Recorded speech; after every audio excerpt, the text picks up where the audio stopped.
আসসালামু আলাইকুম প্রিয় ষষ্ঠ শ্রেণীর শিক্ষার্থীরা, আতিক এডুকেশন একাডেমিতে তোমাদের সকলকে স্বাগতম। আজকে আমরা সমাধান করব অনুশীলনী 1.2 এর 1 এবং 2 নং অঙ্কের সমাধান। তো 1 নংয়ে রয়েছে 30 থেকে 70 এর মধ্যকার মৌলিক সংখ্যাগুলো লেখো। আমরা জানি যে সকল সংখ্যায় 1 এবং ওই সংখ্যা ছাড়া অন্য কোনো সংখ্যা দ্বারা ভাগ যায় না সেই সকল সংখ্যাই হচ্ছে মৌলিক সংখ্যা। তো আমরা সংজ্ঞাটা লিখে দেই।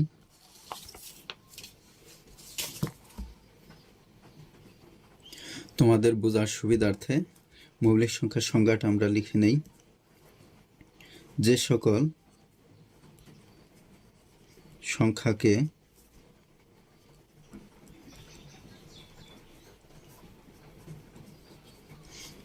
এক এবং ওই সংখ্যা ছাড়া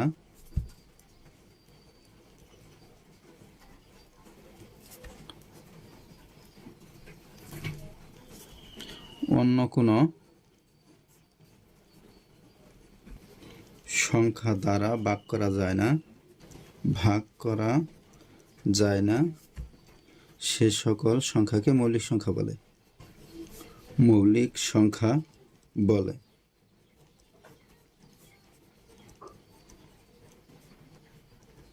তো যে সকল সংখ্যাকে 1 এবং ওই সংখ্যা ছাড়া অন্য কোনো সংখ্যা দ্বারা ভাগ করা যায় না সেই সকল সংখ্যাই হচ্ছে মৌলিক সংখ্যা।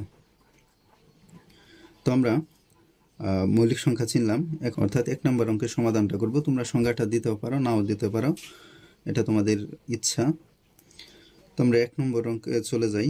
তো এখানে বলছিল যে 30 থেকে 70 এর মধ্যকার মৌলিক সংখ্যাগুলো নির্ণয় করো।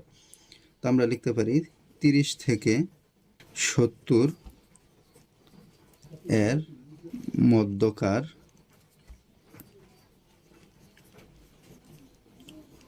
মৌলিক সংখ্যাগুলো হলো। তো আমরা 30 থেকে 70 এর মধ্যকার মৌলিক সংখ্যাগুলো হচ্ছে 31, 31-এর মাঝে 1 এবং ওই সংখ্যা ছাড়া অন্য কোনো সংখ্যা দ্বারা ভাগ করা যায় না। তারপরে হচ্ছে 37, 41, 43, 47, 53, 59, 61, 67, অর্থাৎ 31, 37, 41, 43, 47, 53, 59, 61, 67 এই সংখ্যাগুলোর মাঝে 1 এবং ওই সংখ্যা ছাড়া অন্য কোনো সংখ্যা দ্বারা ভাগ করা যায় না। তার মানে 31 এই সংখ্যাগুলা 30 থেকে 70 এর মধ্যকার মৌলিক সংখ্যা। আশা করি 1 নম্বর উত্তরটা তোমরা বুঝতে পেরেছ। তো আমরা 2 নম্বর অঙ্কের সমাধানে চলে যাই। 2 নম্বর অঙ্কে সহমৌলিক জোড়া নির্ণয় করো। তো এখানে সহমৌলিক জোড়াটা কি, আমরা সংজ্ঞাটা লিখে নেই। 2 বা ততোধিক সংখ্যার সাধারণ গুণনীয়ক যদি শুধু 1 থাকে তাহলে ওই সংখ্যাগুলো হচ্ছে সহমৌলিক। তো তোমাদের বোঝার সাথে সংজ্ঞাটি লিখে নেই। 2 বা ততোধিক সংখ্যার সাধারণ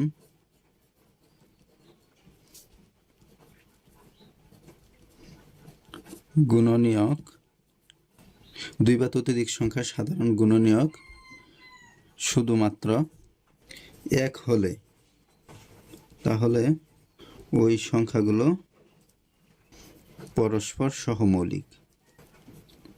অর্থাৎ 2 বা ততোধিক সংখ্যার সাধারণ গুণনীয়ক যদি শুধুমাত্র 1 হয় তাহলে ওই সংখ্যাগুলো সহমৌলিক হবে। তো তোমরা এই সংজ্ঞাটা অঙ্কের ক্ষেত্রে দিতেও পারো, নাও দিতে পারো, তবে তোমরা শিখে রাখবে। তো আমরা অঙ্কের সমাধানে চলে যাই। তো ক নম্বরে হচ্ছে 27 এবং 54। এখন আমরা 27 সমান কি লিখতে পারি? 27 সমান, অর্থাৎ 27-এর মাঝে আমরা 1 দিয়ে ভাগ দিতে পারি। 27-এর মাঝে আমরা 3 দিয়ে ভাগ দিতে পারি, 3 নং 27। আবার 54 সমান লিখতে পারি 1 গুণ 54, অর্থাৎ 54-এর মাঝে যে সকল সংখ্যা দ্বারা ভাগ যাবে, তো আমরা জানি 2 দেওয়া ভাগ যায়, 2 গুণ 27, আর এখানে 3 দিয়েও ভাগ করা যায়, যেমন 3 18 54, আর হচ্ছে 6 নং 54। তাহলে আমরা লিখতে পারি 27 এর গুণনীয়কগুলো হলো, তো 27-এর গুণনীয়ক হচ্ছে 1 3 9 27, 1 3 9 27। 54 এর গুণনীয়কগুলো হলো 1 2 3 3, তারপরে হচ্ছে 6 9 18 27 54। তো এখন এই দুইটা সংখ্যার মাঝে দেখো সাধারণ গুণনীয়ক 1 আছে, এখানেও 1 আছে, আবার এখানে 3 আছে, এখানেও 3 আছে, এখানে 9 আছে, এখানেও 9 আছে, অর্থাৎ 1-এর অধিক সাধারণ গুণনীয়ক আছে। তাহলে আমরা লিখতে পারি 27 এবং 54 এর সাধারণ গুণনীয়ক, সাধারণ গুণনীয়ক 1, তারপরে হচ্ছে 2 না, এখানে 3 হচ্ছে সাধারণ গুণনীয়ক, তারপরে হচ্ছে এখানে 9, অর্থাৎ দুটোটার মাঝে যে গুণনীয়কগুলো মিলবে সেগুলোই হচ্ছে সাধারণ গুণনীয়ক। যেহেতু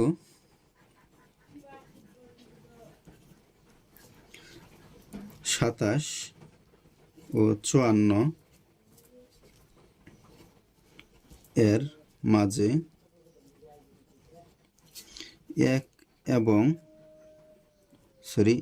1 ছাড়াও, যেহেতু 27 এবং 54 এর মাঝে 1 ছাড়াও আরো সাধারণ গুণনীয়ক আছে, সাধারণ গুণনীয়ক আছে, তাই এরা সহমৌলিক নয়।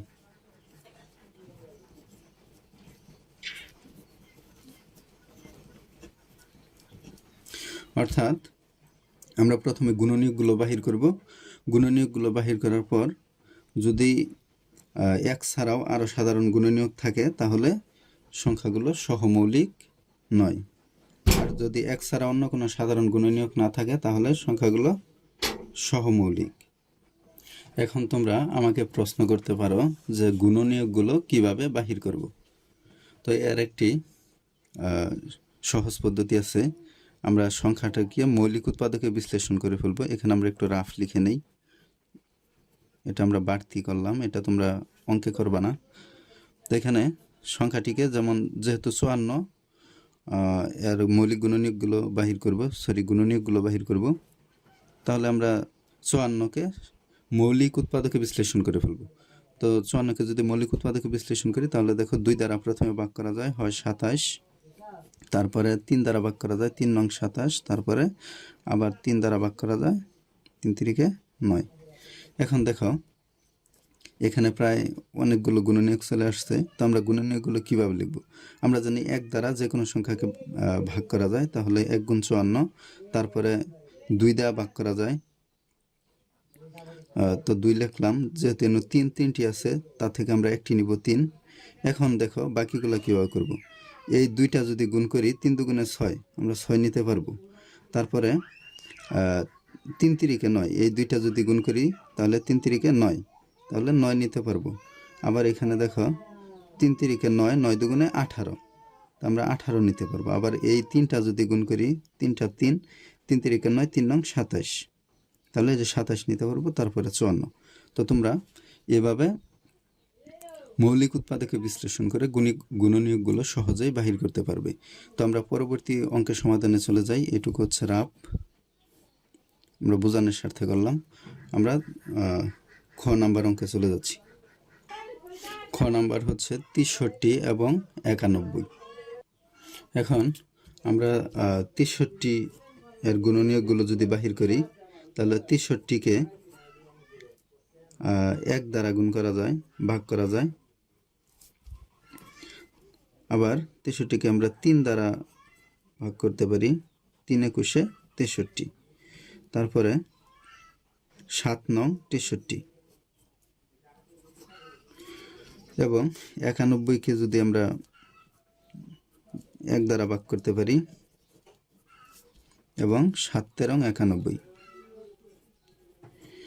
তাহলে আমরা লিখতে পারি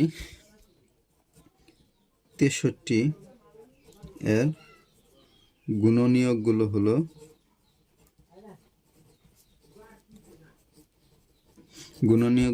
হলো এখানে 1, তারপরে 3, তারপরে 7, 9, 21 এবং 63। 91 এর গুণনীয়কগুলো হলো 1, 7, 13 এবং 91। তো এখানে দেখো সাধারণ গুণনীয়ক, এখানে 1 আছে, এখানেও 1 আছে, আবার এখানে 7 আছে, এখানেও 7 আছে। তার মানে 2টি সাধারণ গুণনীয়ক পেলাম। তাহলে এটা সহমৌলিক হবে না। তাহলে আমরা বিবরণটা লিখতে পারি 63 এবং 91 এর সাধারণ গুণনীয়ক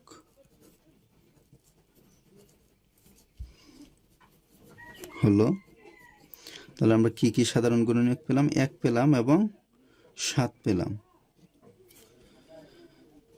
তাহলে আমরা লিখতে পারি যেহেতু 63 ও 91 এর মাঝে 1 ছাড়াও আরো সাধারণ গুণনীয়ক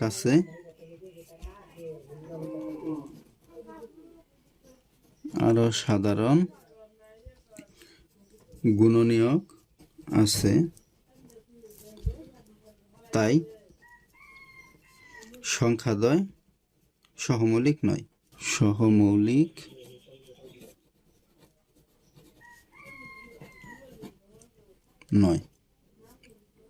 আশা করি তোমরা বুঝতে পেরেছ। তো আমরা গ নাম্বার অঙ্কে চলে যাই। গ নংয়ে হচ্ছে 189 এবং 210। তাহলে আমরা 189 সমান লিখতে পারি 1 গুণ 189। তারপরে আর 189 মাঝে কি দ্বারা ভাগ যায়? 3 দ্বারা যায়। যেমন 3 গুণ 63, 63 189। তারপরে 7 দ্বারা ভাগ করা যায়, 7 27 189। তারপর হচ্ছে 9 গুণ 21, অর্থাৎ 9 21 189। এখন আমরা 210 এর গুণনীয়কগুলো লিখতে পারি। 1 গুণ 210, তারপরে হচ্ছে 2 গুণ 105, তারপরে লিখতে পারি 3 গুণ 70, 5 গুণ 42, 6 গুণ 35, 7 গুণ 30, 10 গুণ 21, 14 গুণ 15। তো তোমরা যদি গুণনীয়ক বাহির করতে না পারো তাহলে তোমরা প্রথমে মৌলিক উৎপাদকে বিশ্লেষণ করে নেবে, তারপরে মৌলিক উৎপাদকগুলো গুণ করে যতগুলো সংখ্যা বানানো যাবে সেগুলো দ্বারা গুণনীয়ক বাহির করে ফেলবে। তাহলে আমরা এখানে লিখতে পারি 189 এর গুণনীয়কগুলো হলো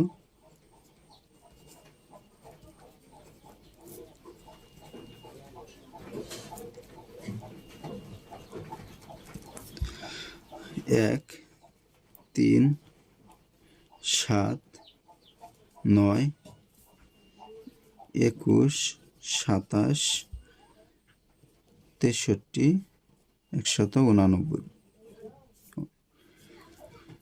210 এর গুণনীয়কগুলো হলো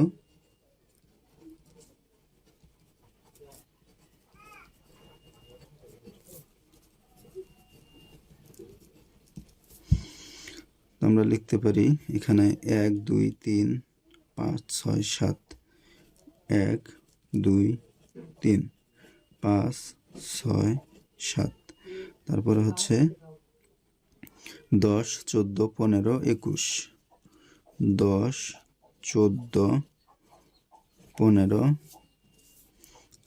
তারপরে হচ্ছে 21 30 35 42 30 35 42 70 105 70 105 তারপরে হচ্ছে 210 অনেকগুলো।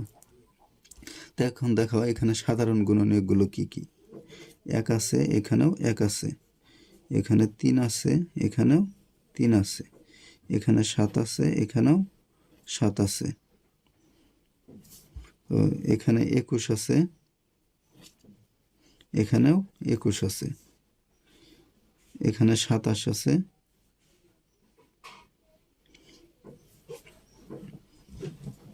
সাতাশ নেই, তারপরে হচ্ছে 63 105, আচ্ছা এখানে আর গুণনীয়ক নেই। তাহলে আমরা লিখতে পারি 189 ও 210 এর সাধারণ গুণনীয়ক। সাধারণ গুণনীয়ক হচ্ছে কত? 1 3 7 21। তাহলে আমরা লিখতে পারি যেহেতু 1 ছাড়াও আরও সাধারণ গুণনীয়ক আছে,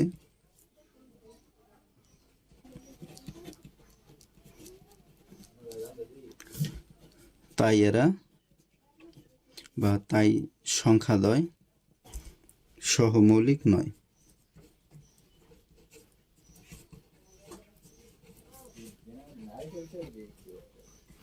আশা করি তোমরা বুঝতে পেরেছ। তো আমরা পরবর্তী অঙ্কের সমাধানে চলে যাই। তো আমাদের গ নম্বর অঙ্কটি হচ্ছে 52 এবং 97। তো আমরা 52 সমান লিখতে পারি 1 গুণ 52, তো 26 দুগুণে 52, তাহলে 2 গুণ 26, পরে 4 তেরং 52, 4 তেরং 52। 97 সমান লিখতে পারি, তো 97 একটি মৌলিক সংখ্যা, এটা শুধু 1 দ্বারা ভাগ যাবে, 1 গুণ 97। তাহলে আমরা লিখতে পারি 52 এর গুণনীয়কগুলো হলো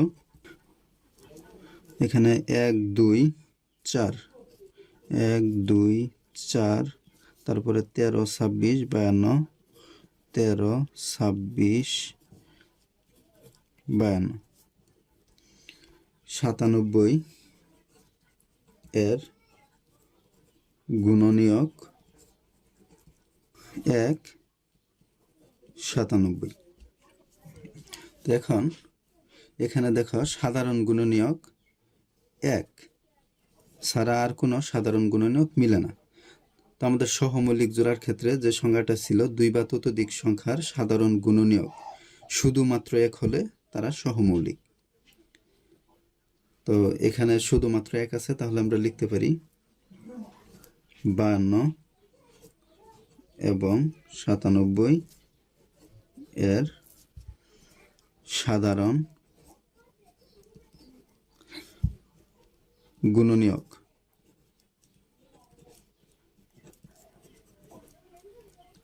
এক, যেহেতু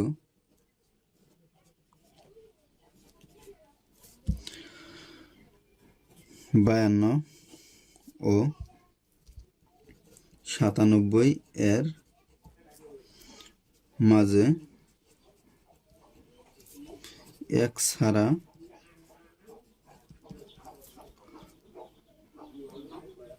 অন্য কোনো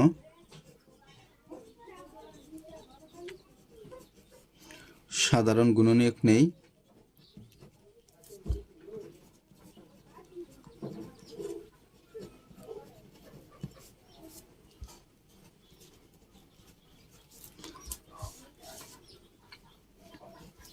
তাই সংখ্যাদ্বয় পরস্পর সহমৌলিক।